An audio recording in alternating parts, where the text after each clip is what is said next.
Hey, welcome to Foreigner in the Philippines. I had another big day today over at Tagbilaran at the hospital. A good day, but it's been a rough couple of days, 2 or 3 days, as you can see. I'm looking a little bit homeless, like nobody wants me. Let me see. We've had our problems because our pump from the well quit and we haven't had any water, so luxuries like shaving and washing have been rare, well, for me anyway. Well, what have I got to say tonight? Well, I had, as everybody must know now, and I get enough variety of comments on it, the fact that the age gap between Beth, my lovely wife, and myself is so huge. Probably something of a record, right? About 50 years. Now, what can we say about that? Really, there's nothing to say about it. It is what it is. And I get various comments, I get various letters. The nasty ones I just delete, the other ones I leave up. But I had this today because this was a comment today, and the man says that he had a couple of thoughts. He said, I only have one thought about your age gap. So I'm going to read it to you because it seems to reflect the concern of whoever is the aged partner is going to worry about who's going to be left. But then this is a fairly common subject between people who have been together a long time, too little time, too much time, all about time, isn't it? So, what did he have to say? Terence, I have only one thought about your age gap, and it is the same worry I have in my relationship with my smaller age gap of about 17 years. Unless something bad happens, you are going to die before the woman you love, and if all is equal, your young bride is going to lose her love at still a relatively young age, and could then be, in theory, without you for a very long time. It doesn't get a whole lot better than this. I am 50 and my Filipino girlfriend now is 33, and we've known each other since 2011 and been together with me moving to the Philippines in May 2013, so I have been here 5 years. We plan to get married and maybe have 1 or 2 children, but always there is that nagging voice in my head about the fact that more than likely I will die well before her, and I guess I feel guilt that it is the most likely outcome. We are very happy, and I know I am the luckiest guy I know, but I just wonder, Terence, how you deal with those thoughts. To tell you the truth, I try not to deal with thoughts like that. Here's what I told him. My friend, today we were with a 3-month-old baby just out of a 5-hour surgery on her spine, who is now fighting for her life, and a 28-year-old man who goes under the knife tomorrow to have his right leg amputated right up into the groin, after which the surgeon has given him about 12 months to live. We're all given time to live without knowing when our time is up. So I try to serve others and think about myself as little as possible. You're forgiven for maybe thinking my answer can't be true. It can't be real. But I no longer focus on self like I did in the past. And I am now at peace, a happier man, and more fulfilled than I have ever been. You can choose to live a life in fear or in spite of it. The choice is yours. I've never been more sincere or real about anything, and this is the subject of many a video that we've done. And in these kind of talks, it's now 10:15, in these kind of talks, I guess a late night meandering, the object is to actually search for those deep hidden fears that we all live with and try to find a way to deal with them. Right, now, here's the what I think is the real fact. Here's the nugget of truth that I think runs through this. You don't deal with fear. The fear is always there. So, what are you going to do? Are you going to live in fear of something that may or may not happen? Now, I've said this before. My brother passed when he was 50-something. He was a man who lived life to the full. He was loved by people. Just one of those wonderful guys. And not just because he was my brother. He was an enviable guy. When he died, which was very sudden, he had talked about it with his wife, and he and his wife had said that they didn't want to be hooked up to pipes and cables and IV drips and kept going by any machine. When it hit, that was it. So, he was dead before he hit the ground. That was at 50. Now, am I going to live in fear of that happening to me? Well, it's a little bit too late for it to happen to me at 50, isn't it? Right, so certainly I won't have that particular worry. But where is the joy in worrying about when you're going to die? Here's the fact about dying. Don't worry about it, because it will happen without your help. Now, is there a point at which you win over fear? I don't believe it. I just don't believe it. Every day we get up, we are in fear about something. And that's a fact. Now, what are you afraid of? You might be afraid of spiders, you might be afraid of snakes, you might be afraid of rats. I don't know. You might be afraid of bunny rabbits, for all I know. We all have our fears. Now, fear, what's the nature of fear? These fears that we live with, we generate these fears. We generate themselves. We're there working at it. Now, I'm sitting in my house. It's now 10:20. Now, out there are pythons, there are spiders, there are snakes, there are poisonous snakes which we've beaten off in the past. I might break my leg when I'm walking out there in the hills, when I'm thinking I'm so immortal, and I lie there until I die, because nobody's going to find me, because they won't know where the hell I am. Shall I live in fear of that? Shall I seriously say to myself, I was going to go out for a walk tonight, but I might break my leg, so I think I'll stay in. Shall you fear dying before someone you love? You know what I fear? I fear that I might be the one that's left alone. I outlived a lot of people. I outlived my brother. I outlived my mother. I outlived my father. And I outlived a lot of friends. And I'm still here. I'm not going to worry about that, and I'm wondering why you should. I have friends, dear friends, that I really love and respect, and they have this fear. It won't go away. There's the bad news. If the fear that you have will not go away, the only thing that's good is that you may learn to live in spite of it.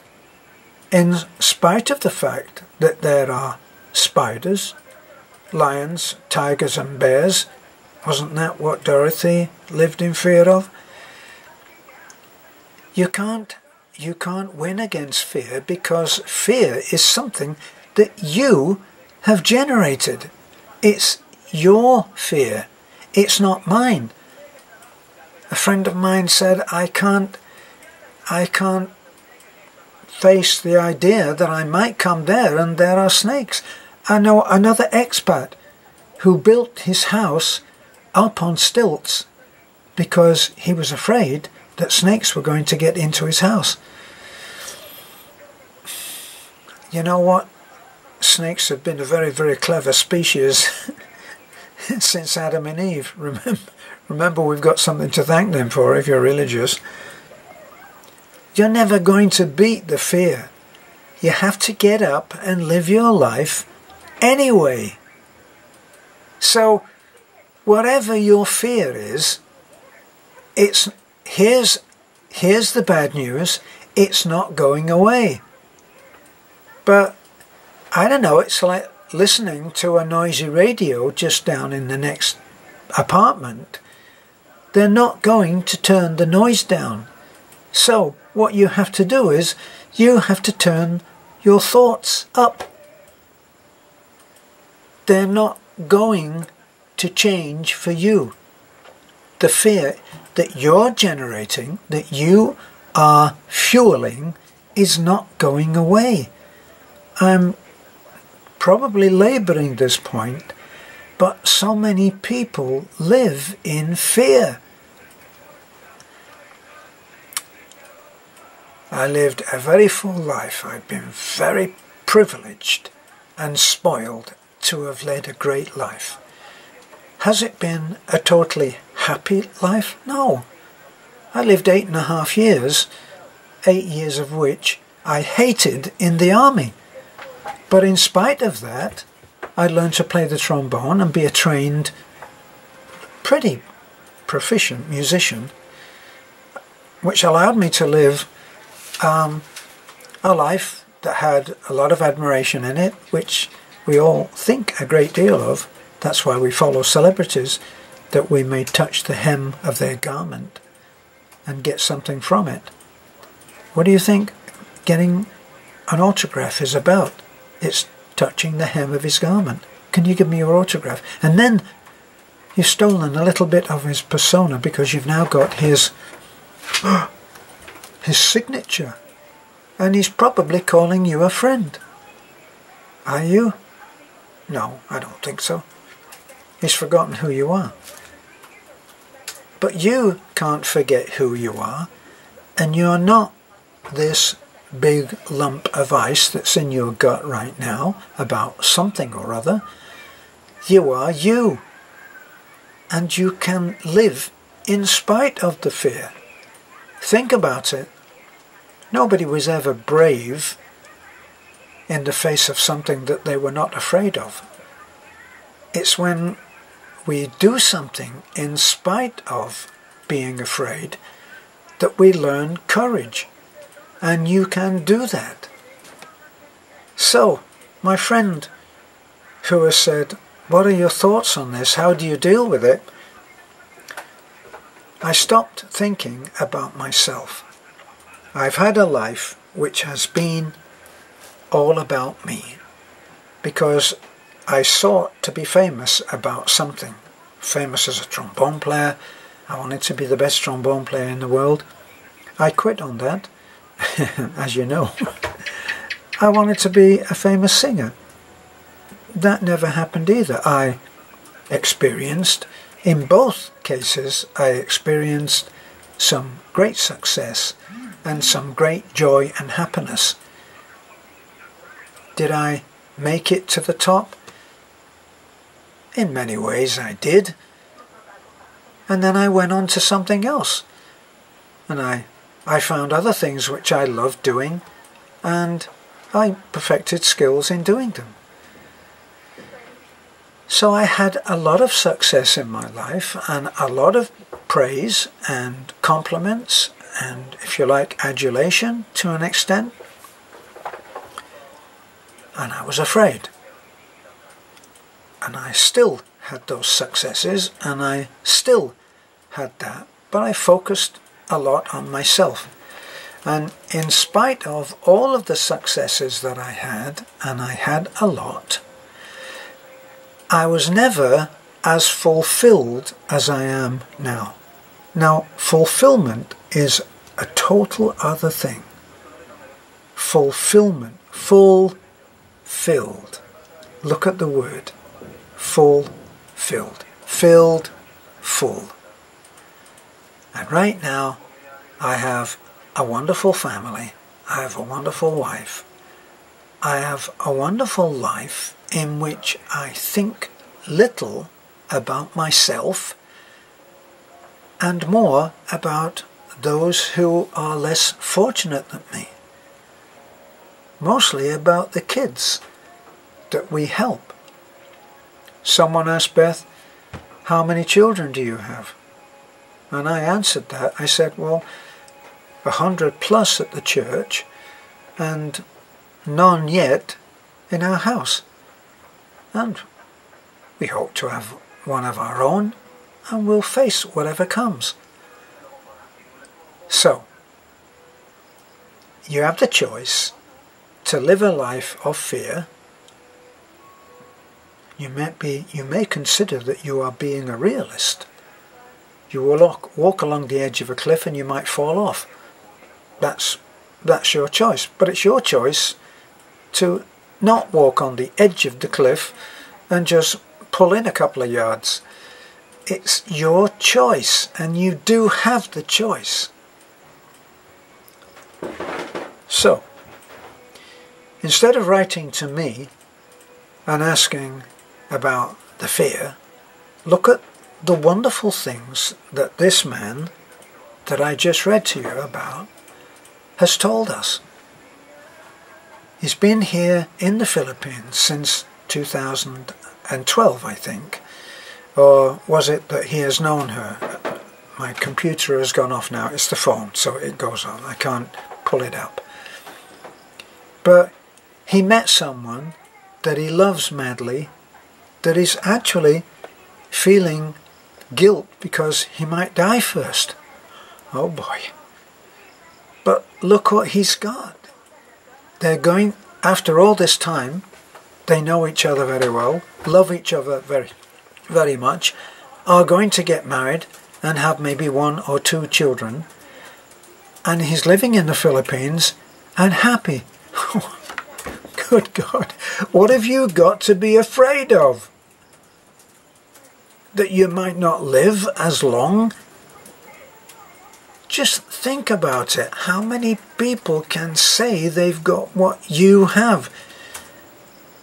And now, the thing that you're afraid of is that you have it and you might lose it? It can't work. It's not a workable solution. It's like getting into a car and driving as if you're going to crash because you're afraid of doing that. Well, you can improve your skills and become a better driver, and that would be a good way of handling that particular fear, but you wouldn't keep your car locked up in the garage so that you don't crash into anything. So, you have the choice. No matter where you are, no matter who you are, no matter what you are, you have the choice of dealing with fear as an ever-present companion who will make you rise to great feats of courage. Accept the companion. Accept it as a friend. Say, this will make me stronger. I never heard anybody could actually accurately saying this about the Chinese. They always attribute everything to the Chinese. Doesn't always seem so clever to me. But they say that anything that doesn't kill you makes you stronger. Okay, well, if that works for you, that works as well. Have faith, have courage, and just get on with living your life. And if you think about others, you will find that you worry less about yourself, and you will become more fulfilled. You will become more filled, full. This is a foreigner in the Philippines. Don't forget to like, comment, subscribe. Don't forget to share this if you know someone who's, I don't know, roaming around with a toilet roll strapped to the dashboard of his car. You might want to share it. Bye for now.